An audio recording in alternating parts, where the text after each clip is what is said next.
বন্ধুরা, পাঁচফোড়ন with Moumita YouTube চ্যানেলের আজকের ভিডিওতে আপনাদেরকে স্বাগত। আপনাদের জন্য অত্যন্ত একটি গুরুত্বপূর্ণ আপডেট নিয়ে চলে এসেছি। হ্যাঁ বন্ধুরা, আমরা এই যে চুক্তিভিত্তিক এবং অস্থায়ী কর্মী যারা যারা সরকারের আওতায় এসে কাজ করছি, তাদের জন্য অত্যন্ত বড় একটা বার্তা সুপ্রিম কোর্টের। আসুন দেখে নিই কি আছে। আপনারা সবাই হেডলাইন দেখতে পাচ্ছেন, সেখানে লেখা আছে চুক্তিভিত্তিক ও অস্থায়ী কর্মীদের বৈষম্য নিয়ে সুপ্রিম কোর্টে কড়া বার্তা, ঐতিহাসিক রায়ে প্রকাশ্যে বিরাট আপডেট। এবার ভেতরে ছোট্ট করে লেখা আছে, বেছে বেছে নিয়োগ প্রয়োগ চলবে না।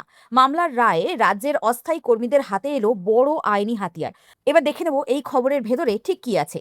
দেশের চুক্তিভিত্তিক এবং অস্থায়ী কর্মীদের অধিকার ও বৈষম্য নিয়ে এবার একটি ঐতিহাসিক এবং যুগান্তকারী রায় দিল সুপ্রিম কোর্ট। গত ২১শে মে ২০২৬ তারিখে সুখেন্দু ভট্টাচার্য বনাম আসাম রাজ্য এই মামলায় দেশের সর্বোচ্চ আদালত স্পষ্ট জানিয়ে দিয়েছে যে সরকার নিজের ইচ্ছে মতো বেছে বেছে বা আংশিকভাবে কোনো নিয়ম বা নীতি প্রয়োগ করতে পারে না। জানা যাচ্ছে, আসাম সরকার ২০০৫ সালে প্রায় ৩০,০০০ দৈনিক ভিত্তিক ও মাস্টার রোল কর্মচারীকে স্থায়ী করার সিদ্ধান্ত নিলেও দপ্তরের ক্ল্যারিক্যাল ভুলের কারণে একদল যোগ্য কর্মী সেই সুবিধা থেকে বঞ্চিত হন।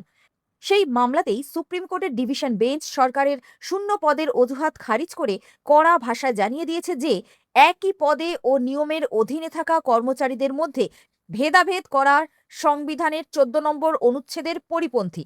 অর্থাৎ এই সংবিধানের ১৪ নম্বর অনুচ্ছেদে বলা আছে সবার সমান অধিকার।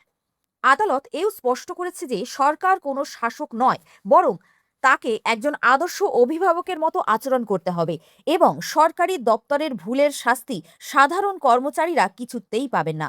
ওয়াকিবহাল মহলের মতে এই রায় পশ্চিমবঙ্গের চুক্তিভিত্তিক ও অস্থায়ী কর্মীদের জন্য সরাসরি স্থায়ীকরণের নির্দেশ না হলেও এটি বৈষম্যের বিরুদ্ধে একটি মস্ত বড় ঢাল।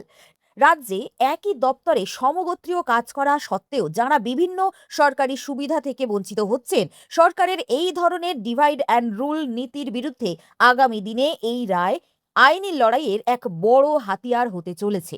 বন্ধুরা, আপনারা সবাই জানলেন যে সুপ্রিম কোর্ট থেকে একটি যুগান্তকারী রায় এই অস্থায়ী কর্মীদের জন্য এসেছে এবং আপনারা এটাও জানলেন যে আমাদের পশ্চিমবঙ্গেও কিন্তু এই নিয়ম মানতে বাধ্য।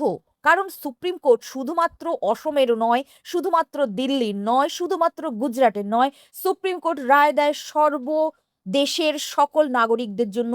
সেই কারণে আমাদের জন্য একটা ভালো সুযোগ আসতে চলেছে, যদি আমাদের অবশ্যই কপাল ভালো থাকে। যে আমাদের কপাল খারাপ, সেই কারণেই আমরা কিছু পাই না। আগের সরকার কিছু করেনি, তার আগের সরকার আমাদের কোনো রকমের ৬০ বছরের চুক্তি এটা দিয়ে গিয়েছিল।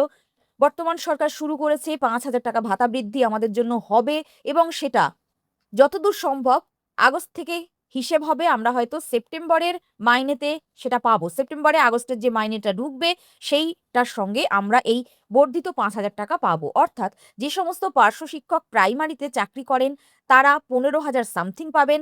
যে সমস্ত পার্শ্ব শিক্ষক আপার প্রাইমারিতে চাকরি করেন তারা ১৮,০০০ সামথিং পাবেন। এটাই এখনো পর্যন্ত জানা যাচ্ছে, যদিও জিও প্রকাশ হয়নি। তবে আপনাদের সঙ্গে একটা কথা বলে দিই, আশা কর্মীদের জন্য জিও কিন্তু প্রকাশ হয়েছে। সেই জিওর আপনারা এই দেখুন, আমি জিওটা আপনাদেরকে দিয়ে দিয়েছি।